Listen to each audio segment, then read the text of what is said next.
Hello, and welcome back to the Off the Line podcast. And I'm so glad to have you back with me. And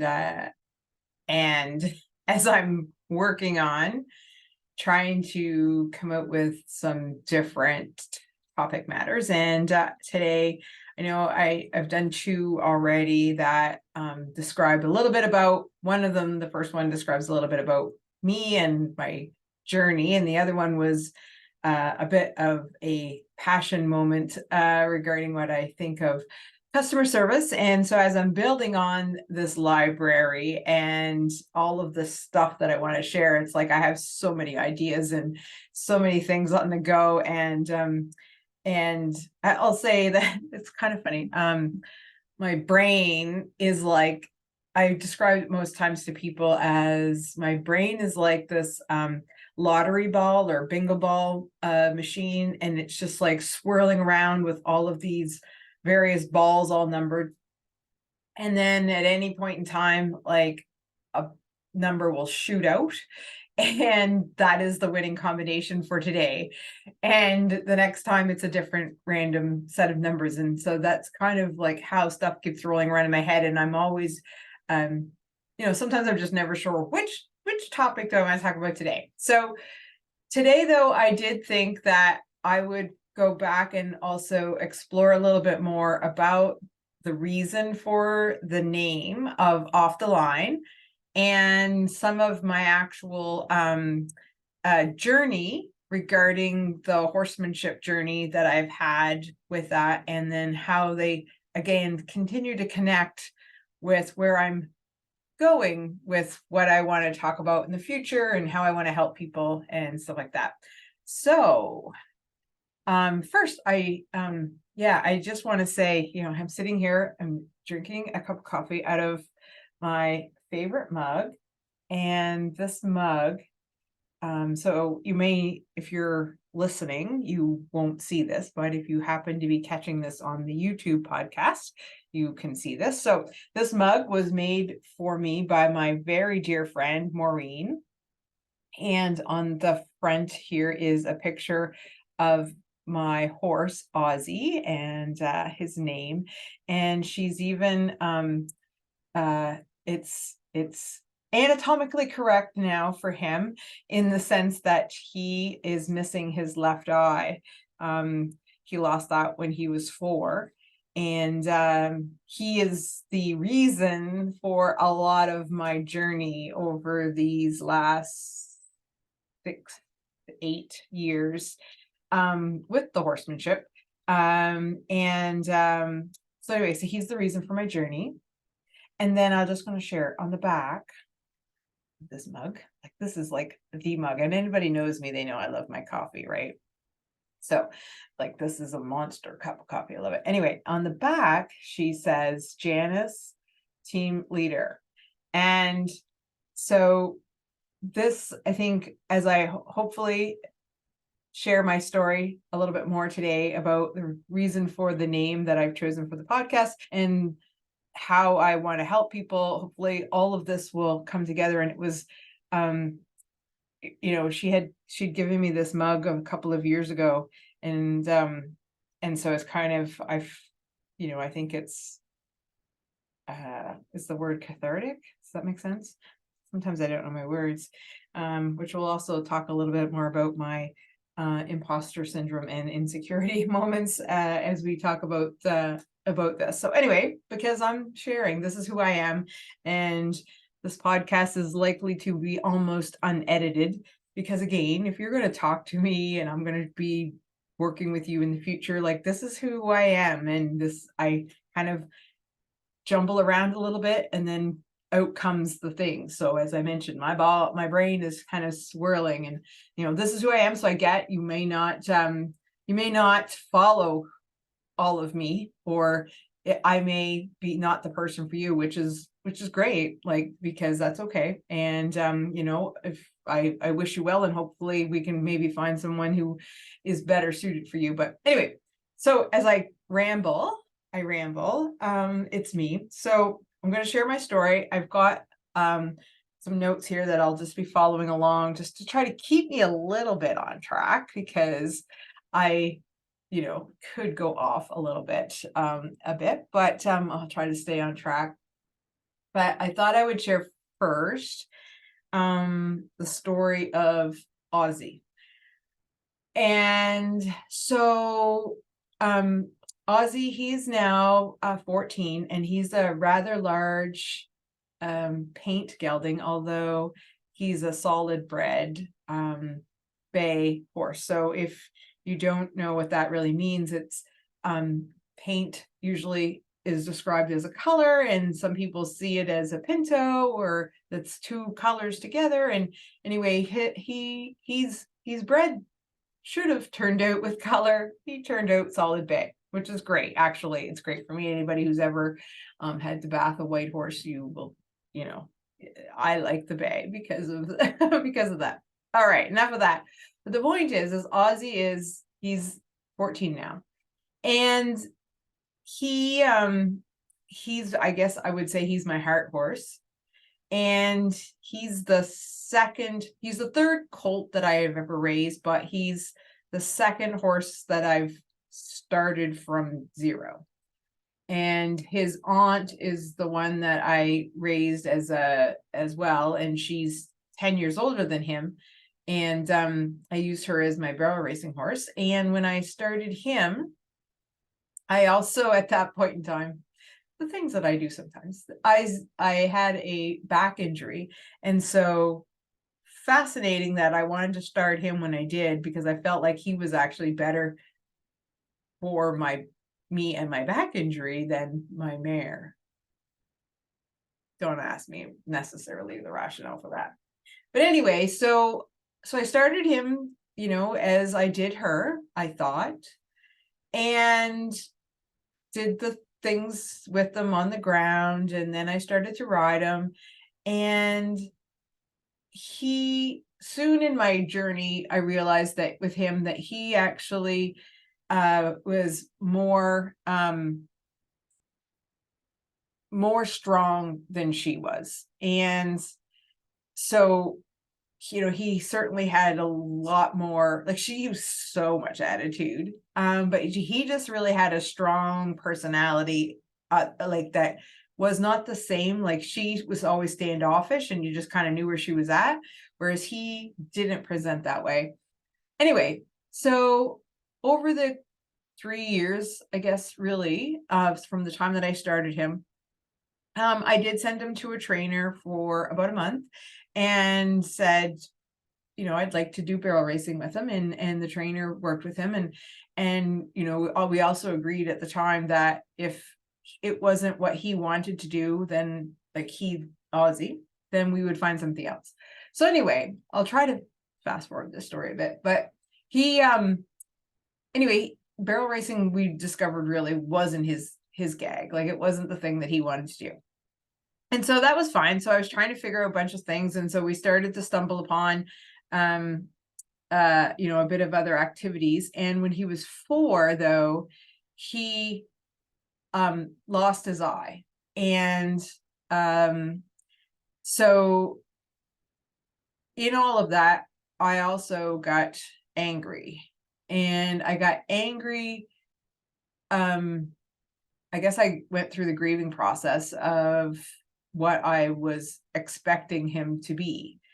And anyway, so there was all the stuff that went along with that. And probably the pivotal changing moment for me and some of our work together to start me on something else was I did have a friend who said to me, Janice, he doesn't care that he's lost his eye, and neither does his buddies that he's turned out with. They don't care. They're just like, where's the next meal, right?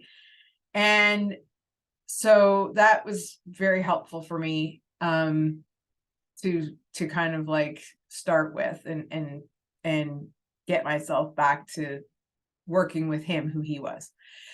So anyway, I decided that after he was about 5.5, after many times that he was bucking me off, like, not just get off, like bucking me off. And it was a very strong no, like, get off me now kind of thing. And so I started to figure out, like, what am I going to do with him? How am I going to get through? And what am I going to, like, should I just sell him? Like, and I don't have a strong quit in me, and I'm stubborn. And so I decided that I had to try to figure out something. And I went online and onto, I think, YouTube, and started searching about horses and struggling and having issues and all this other stuff. And I did come across, that's when I came across Warwick Schiller. And in learning and following him and his video library that he put out, I started to redo everything that I had done, because what I was doing wasn't working. So I was going to try something else. And he had this kind of approach, which was stick to the damn plan. So I could follow that logic. And so anyway, I really did do everything that he talked about. And I literally went all the way back to the beginning, all the way back to the groundwork. And it was humbling, because I always believed that when you did groundwork, it was what you did until you started riding. And then after that, you didn't do groundwork anymore. I didn't know what groundwork really was. And so, but even in that work at that time, like, it was still as well, like, working, having the horse do the things though that I wanted him to do still. Like, at this time in this part of this journey, it was still about me. But how could I help him be better at the same time? And so that's what I worked on. And I remember, like, part of this process was like through the step-by-step checklist of, like, when was I ready for the next step. One of the things actually was getting on him still in his halter. And I thought, oh my dear God, I can't even ride this horse like in a bridle. Like, how the hell am I going to ride him in a halter? Like, I do not feel safe doing that. And I can tell you, my heart was just boom, boom, boom, boom, going. And anyway, so, but I did it. I did what the steps said to do, and trusted the process, trusted him. And anyway, so one of the other big moments though is that I had another neighbor who also followed this trainer as well. And I had her come over one day, and I was so proud. I was going to show her how we were doing. And I was doing some activities, and he was to stand still while I was doing these. And she said, well, that's great, but why are you continuing to do that when he's clearly telling you that he's not comfortable?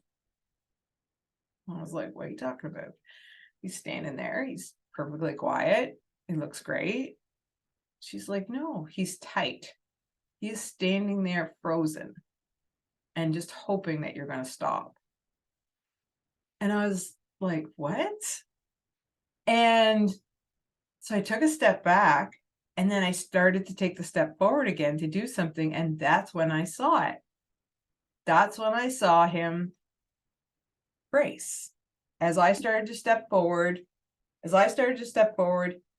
he kind of stepped back, like, still standing still, but he elevated his body, like, and just kind of like went tight. And so that right there was the key moment in flipping the switch for me. And I began to see the things. And then the saying is, once you see them, you can't unsee them, right? And so that became the next part of the journey with Ozzy, on exactly like what it was that I was going to do and how was I going to get him to be better. So then it kind of spiraled, and I then ended up taking another course, a virtual course actually, with a lady by the name of Elsa Sinclair, and she has a freedom-based training. And she, like, the stuff that we worked on with being able to do the things with our horses without expectation of a result and without any tools, except our energy and our bodies, basically, like us. And so I'm not going to go into the details of all of those, but the moments really for me that stood out, which again, you'll see how these will weave into some of the other stuff for me later on, which was around passive and supportive leadership, assertive and dominant leadership, and a term basically of followship leadership, kind of, and when to follow and when to lead. And those things became like another element to the whole concept around the leadership. And what I started to realize about actually training horses and getting the results from horses that are really trained really well, that they, you see this often with folks that they're so connected, like before you start to ask the question, the horse, or before you start to ask for a maneuver, the horse is like already anticipating and starting to go forward in a calm and quiet manner. And so a lot of that stuff just has developed based on that type of leadership versus dictatorship, I guess, if you will. And I only knew the dictatorship type of way in how I started to train horses. And if you remember, I also mentioned in my first podcast that I had not ever really had official lessons or really any of that until I was well into my 20s. And even in, in that regard, it was still more of a dominance type of approach on how you actually, work with horses, because that was 30 years ago. Anyway, it's what it was, right? So as I began to learn this with my horses, I started to pay attention to many things, most importantly myself. But I also started to really watch people. I mean, I was always a people watcher. I got that from my grandmother. I always enjoyed watching people. But at the same time, what I started to realize is, like, if the horses were communicating in a way with their energy only, because that they only have one type of communication, really, like they don't have physical words like we do. They have body language. And they can get along just fine or not, either way, but they're still able to communicate in a herd. And I started to pay attention to that as with us as people. And certainly we've been in different types of training over the years where they talk about body language and stuff, but I think it becomes more about our actual energy and intention, because as I've learned, I can probably have the same type of body stance but have different energy with it, and then obviously get different results. Anyway, so that's a whole bunch of other stuff to go down into, but I just wanted to share a little bit about about that and how it has started to pull into some of this work. And then the next big person, I guess, in my horsemanship journey would have been Jim Anderson. And that's when I learned about really the liberty, and actually some of the technique of it.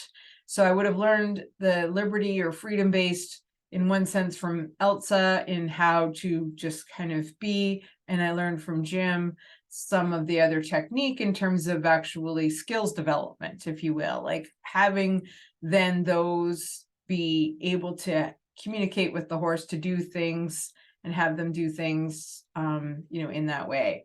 And my first experience though with him, is when I first learned, I was going to a clinic, thought I was going to take one thing, get there, and then he's showing us this Liberty stuff. And I had no idea, like no idea that was going to be my path in what I wanted to do. And in that I wanted to figure out like the way to do stuff with horses without having, some type of attachment. I didn't know how to do it. And after my horse almost ran him over or jumped over top of him, we learned some different technique, because of course I had to then change the style a little bit, because I was dealing with a horse who had one eye. And so somebody else would be more likely working with a horse with two eyes, and I had a horse with one eye.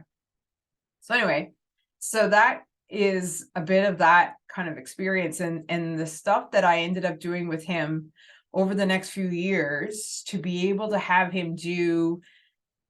I couldn't get him to do that stuff while I was riding. It was rather interesting, but I could get him to do it very comfortably at Liberty, which also speaks still a little bit about his and my connection together. With some things is that, he is definitely much more confident in me as a leader on the ground than he is as a leader on top, so that also then speaks to some of my other styles of leadership. I believe that we have leadership from the back, from the side, and from the front, and transferable, so back to that fellowship leadership kind of style, and when to transfer and when to, from myself to him and back and forth. But anyway, that was rather interesting, is that he and I still though have a little bit of an issue when it comes to the riding, in that he is still not necessarily trusting me to lead him from up there. So we're working on that. And anyway, so that's great. So that's the horsemanship side of it. So how did it end up how did I come up with the name Off the Line? And how does it all fit? And where is it going? So I'm in a class as well right now with several ladies, and we have a group that we meet once a week. And it's actually it's an abundance class. It's rather interesting in terms of, again, it's all coming back to energy and our intentions. All right. So anyway, I was sharing about the fact of how I work with the horses and stuff like that. But also I didn't share at that point in time yet about really my other experience of working with online business marketing, that I had been a programmer by trade, that I really like the tech. I hadn't shared that side of it, but I had been sharing like the parallels that happen with the horses to people in Liberty. And that's when one of the ladies in the group said, "I know the name of your podcast." She said, "It's Off the Line." And I was like, Off the Line. And so I had to like lean into that. I really liked it.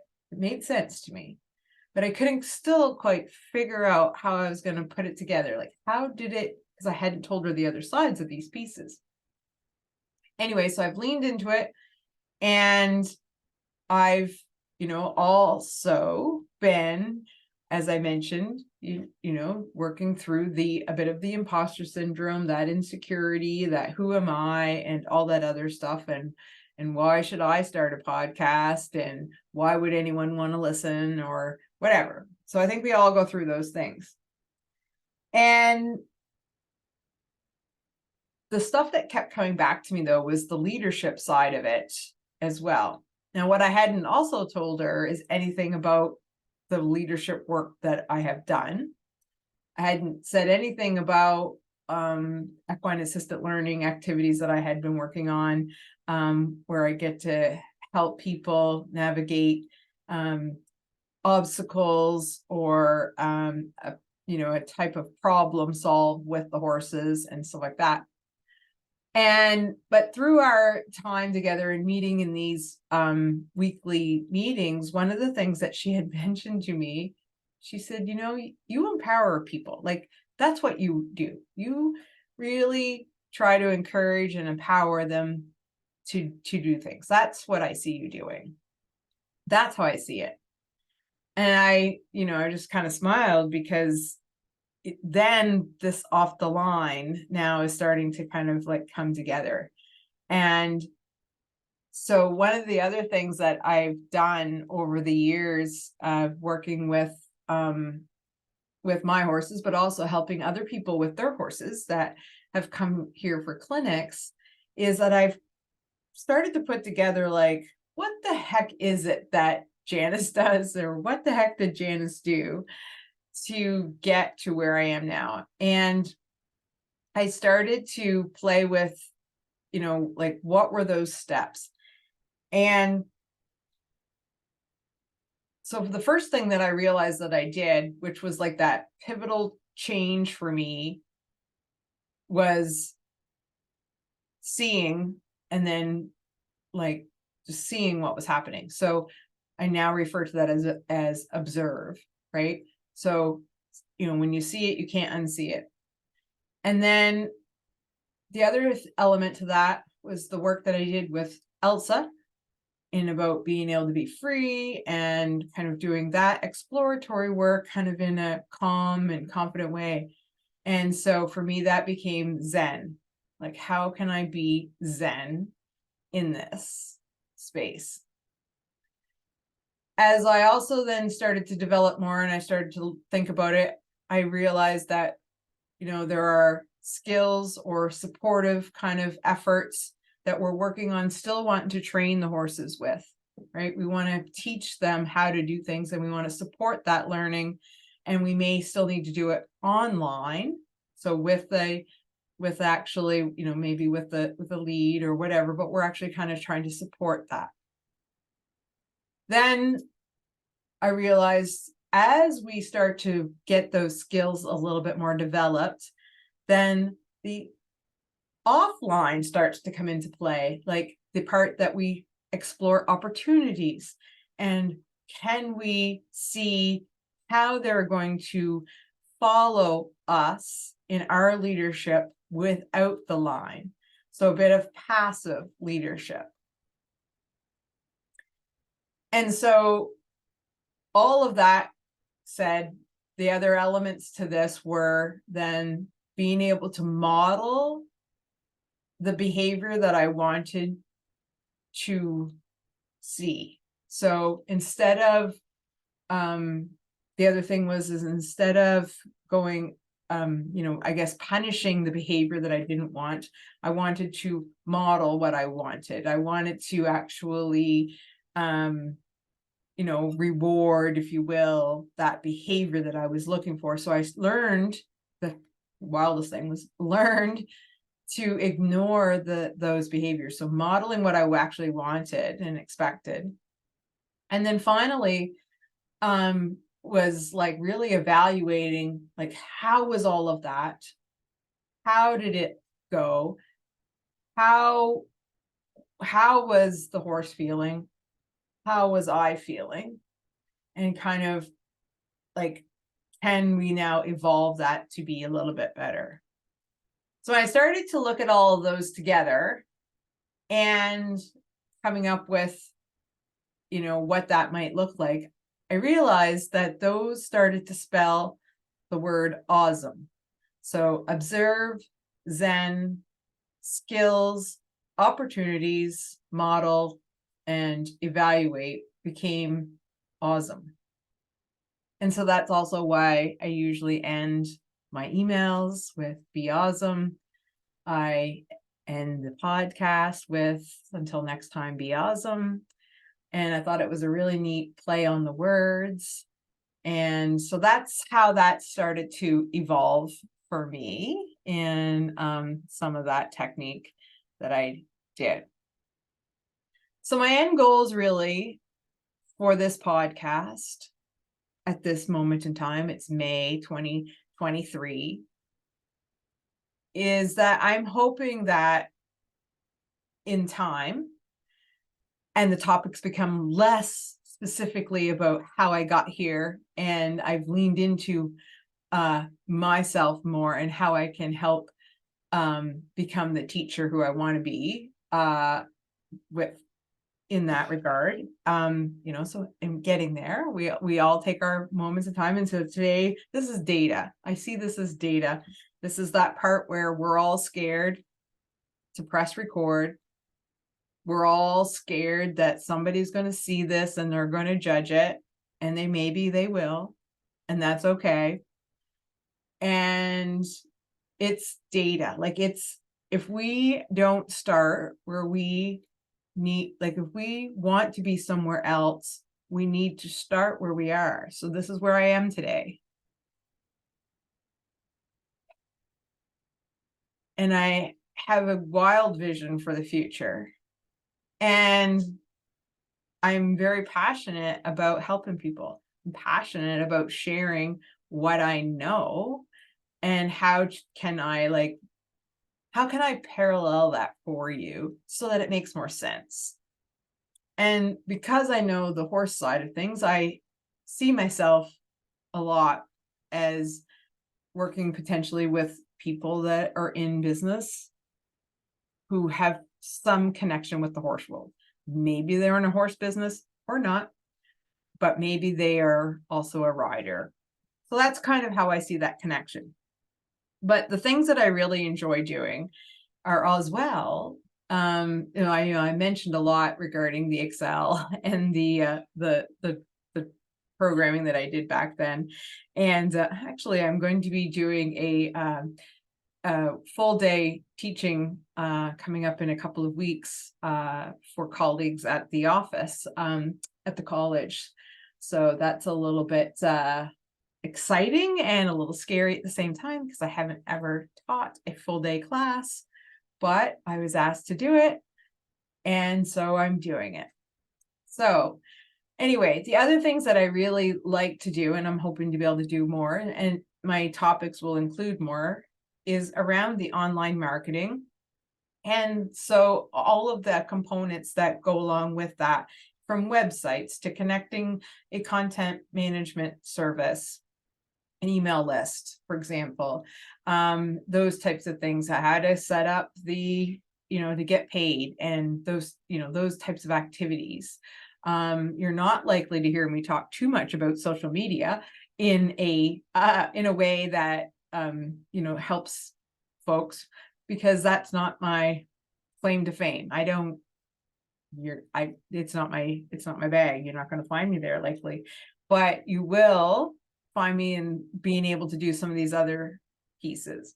I have another website that I started here a little while ago, Atlantic of Canada Equine Events.com, and it is a calendar, an equine events calendar that I created for the 4 Atlantic provinces, because I just had this idea that, hey, we should try to put all of the events at least in one place, because right now, social media, everybody is posting there, which is great and fantastic. But what I'm also hearing is that some people aren't connected to all those sites, and they don't know about them. And so I thought, well, maybe I'll just put the calendar together.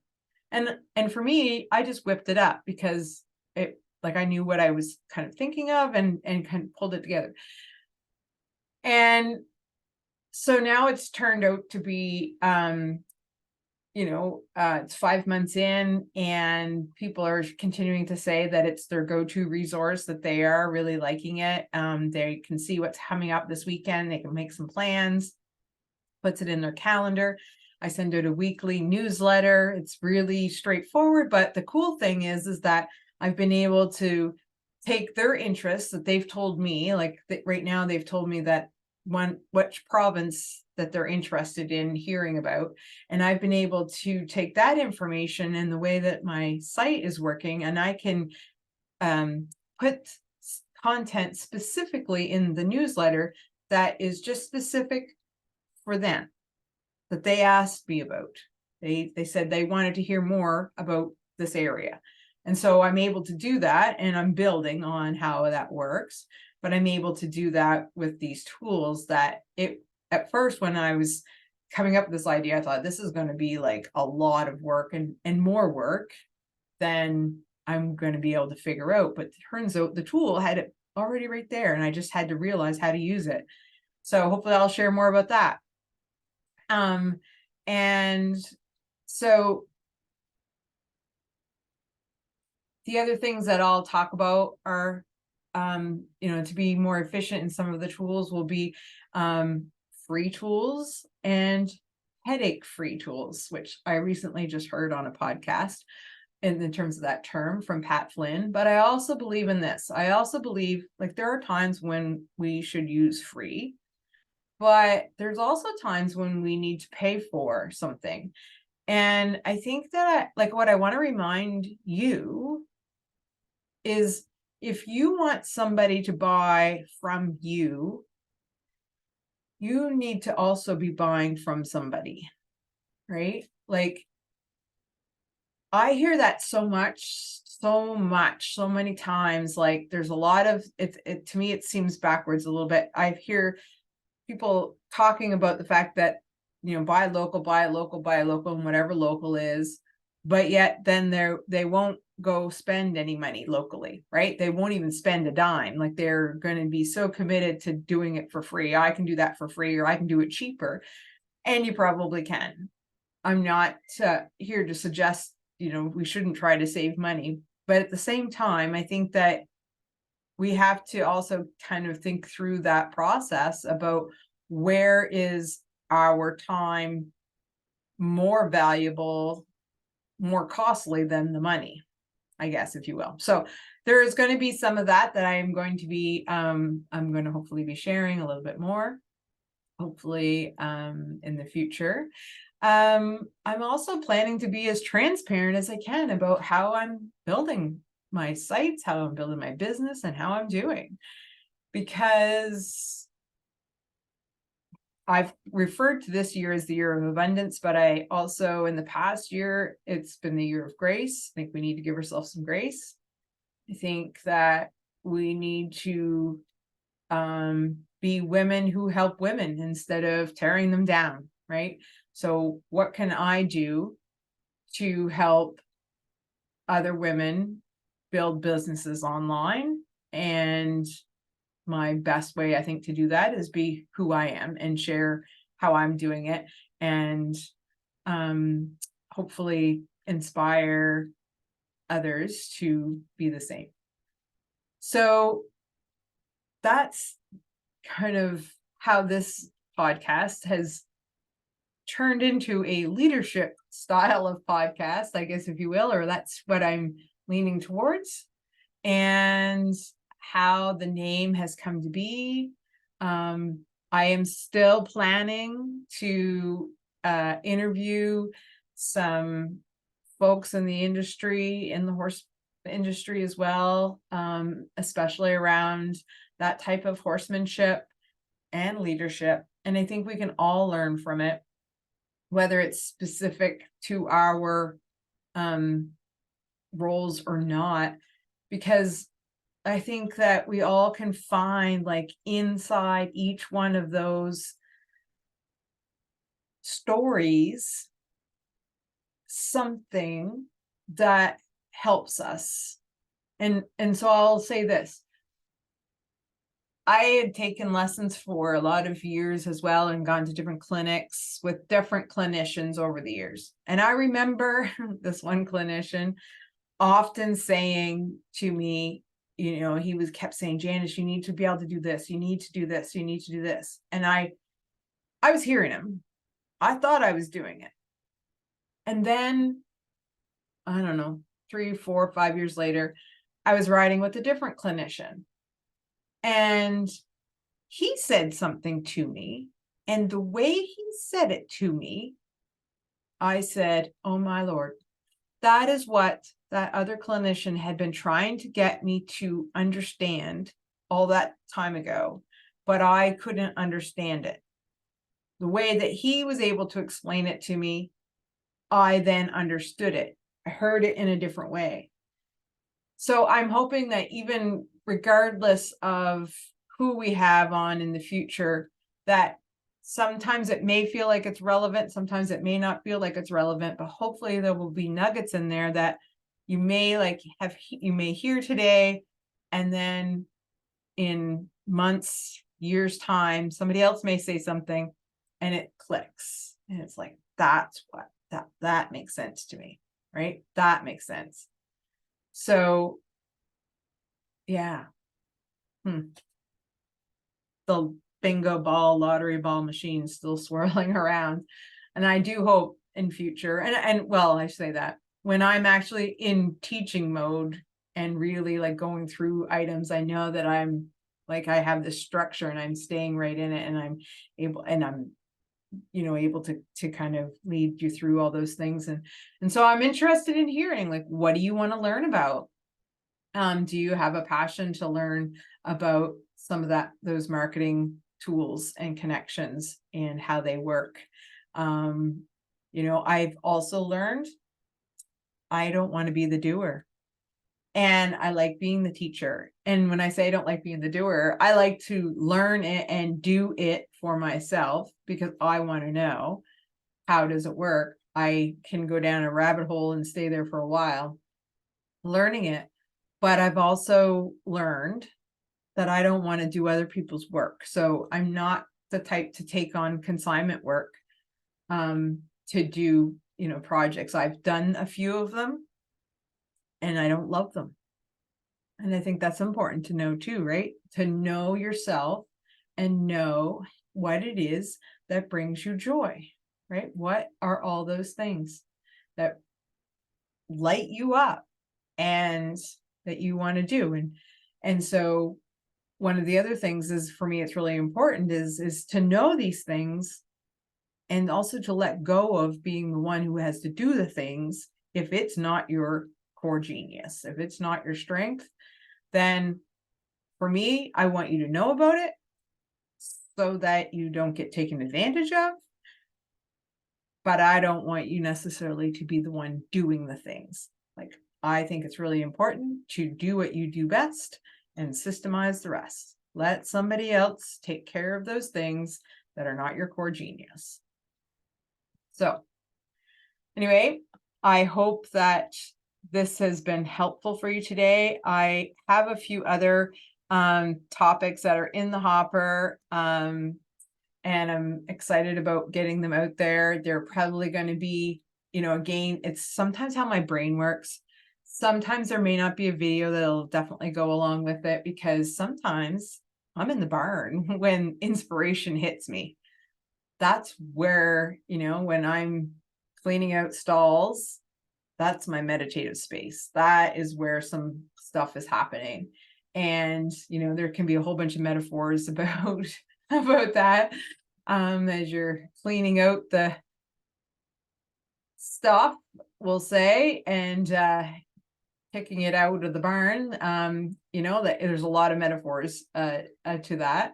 But anyway, that sometimes is just where the ideas really come. And so I will sometimes record in my phone, and because at those moments they're like as raw as it gets, and just I'm able to just go. And I'm planning to probably post a few of those. I'll let you know ahead of time, or you'll hear it, that there may be the fencer in the background.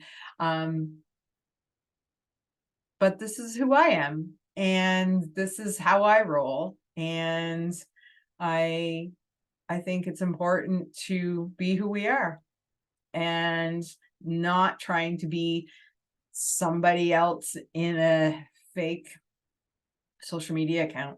That's not who I am. I can't do it, and I'm not going to. So anyway, that's me in the raw. I hope you enjoy this podcast, and listen, if you didn't, that's okay too.